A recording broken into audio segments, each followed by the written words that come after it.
Welcome back, everyone. This is going to be a quick review on the camera gimbal mounting technique that I use for my F450. As you can see, it's a bottom mount using the DJI landing gear. A few things that I had to do to modify the fit and the assembly were pretty straightforward, but I think they're relatively easy to accomplish with their everyday components. So let's talk about the camera mount. So what we have is the Taro 2 mounted to the DJI frame using one of these. Now this comes from the GoPro. This is how they mount the camera onto their packaging. It's a great fixture. I've actually, since I have two GoPros, have two of these. The one in front of you here basically is for a 4-screw mount, but I started modifying it as a backup for the system that you see in front of you, currently mounted onto the F450.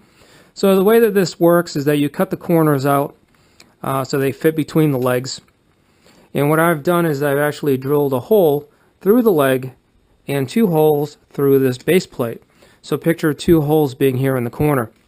Using a zip tie, I center mount it.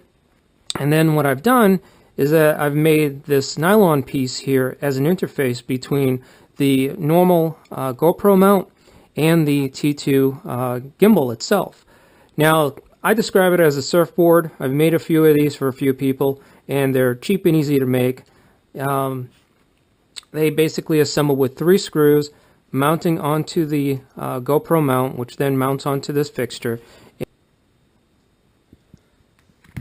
So now, how quick and easy is it to go from full FPV with the Taro 2 camera gimbal to just a F450 frame, ready to fly with no video, no camera, and also the ability to increase my flight time, which fully loaded is about 10 minutes to approximately 15 minutes, if not more, depending on how I'm flying, with less weight. So the way the system is constructed, as earlier I described, it's basically mounted onto this plate with the quick release GoPro assembly. So what I have are 2 wires and 1 GoPro clip to remove. So let's go through those steps right now. First is the connection here for the T2 Taro camera gimbal. Basically, once I undo this clip here, this wire comes loose. A portion of the wire remains on the frame. This goes back to my control unit. And then here, as I explained earlier, this is my power off a Dean's connector, which is fed off of the F450 main board. And what I'm actually using is the landing gear as my wire routing, and the Dean's connector just fits perfectly through that slot. As a quick release, basically take the GoPro mount, squeeze, that quick releases, and trying to do this here with one hand. Let's go through the efforts. Pull the board up, and there you have it. So the last wire that you're seeing here is basically a feed for the video that is going into this right here, which is my Fat Shark 250 milliwatt transmitter. Now, I'm not going to go and disconnect it. It's another wire. It quickly disconnects right from here. And within a matter of another second, this would be completely free. But I just wanted to show you what that camera mount looks like. So this is the surfboard, as I call it. You can see that it's been cut here to allow the wires to have quick access. It's really 2 screws here mounted to the surfboard, the nylon piece, with 3 screws off of the GoPro mount. And it's that easy and simple. This is what the base plate looks like. As you can see, this is the standard base plate that you get with a GoPro. I've cut the corners, allowing a little bit of freedom of movement for the legs, using the zip tie in each corner to actually hold it in place. And now this just quickly slides in, locks.